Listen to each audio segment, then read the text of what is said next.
Bending failure of pin. When the pin is tight in the eye and the fore, the failure occurs due to shear. On the other hand, when the pin is loose, it is subjected to bending moment as shown in figure. Here, it is assumed that the load acting on the pin is uniformly distributed in the eye, but uniformly varying in two parts of the fore for triangular distribution of the load between the pin and the fore. So here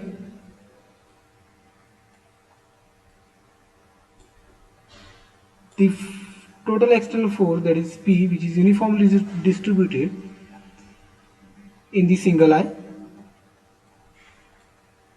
and this force, that is P by 2,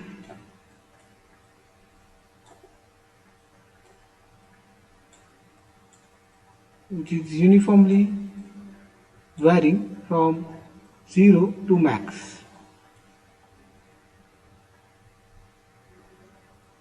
Now, if the pin is treated as a beam, as shown in figure, the actual force distribution, like suppose here we consider the x line. So now the P by 2 force which is acted from this xx line at a distance of z. Now again it is assumed that the P by 2 force which is acted at a distance of x from this line. Now if you consider the thickness of single eye as a B and the thickness of double eye or fork as A, so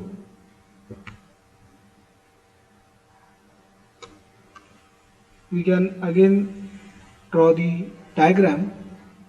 So this is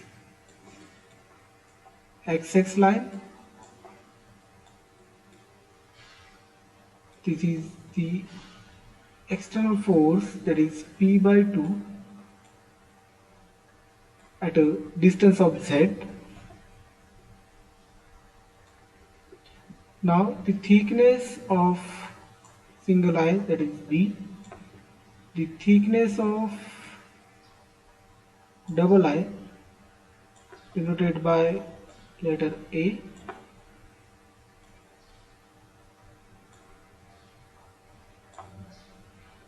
and the P by 2 force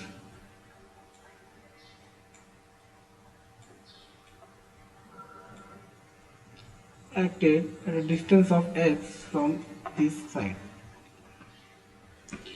Now how to calculate this x value? So x is nothing but 1/3 of A, so this distance is 1/3 of A. Also the z distance, which is half of B, so which is nothing but 1/4 of B, so 1/4 of thickness of single eye. Now the bending moment is maximum at the center and it is given by MB, that is maximum bending moment, that is force into perpendicular distance. So here the force, that is P by 2 into perpendicular distance, that is B by 2 plus x. So this is my B by 2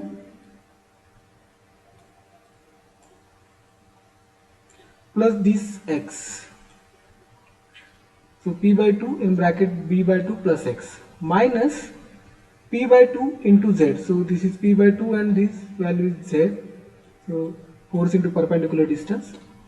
Now if I put the value of x, so I can write this equation as a p by 2 into b by 2 plus a by 3, that is the value of x, minus p by 2 into z, that is b by 4.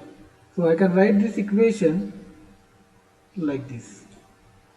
Again I can simplify this equation by taking the common, that is p by 2 in bracket b by 4 plus a by 3.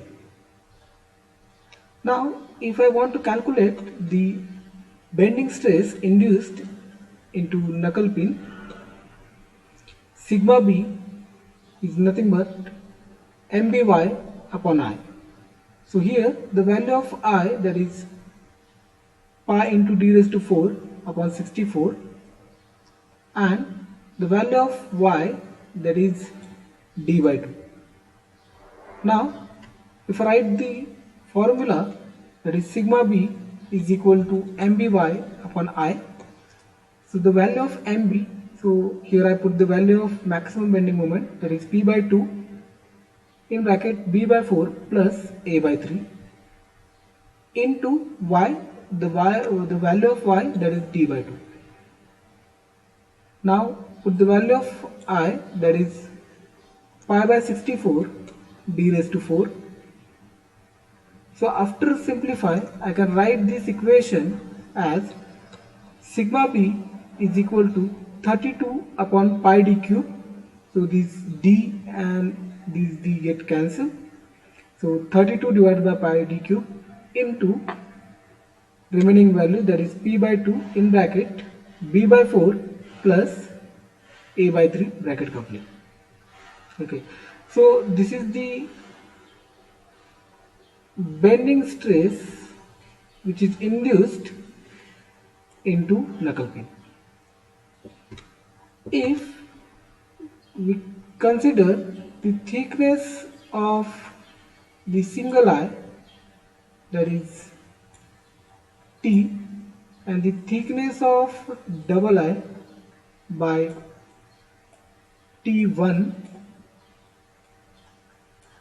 so I can rewrite the last equation of sigma b like sigma b is equal to 32 upon pi d cube into p by 2, and b is replaced by the t and a is replaced by t1.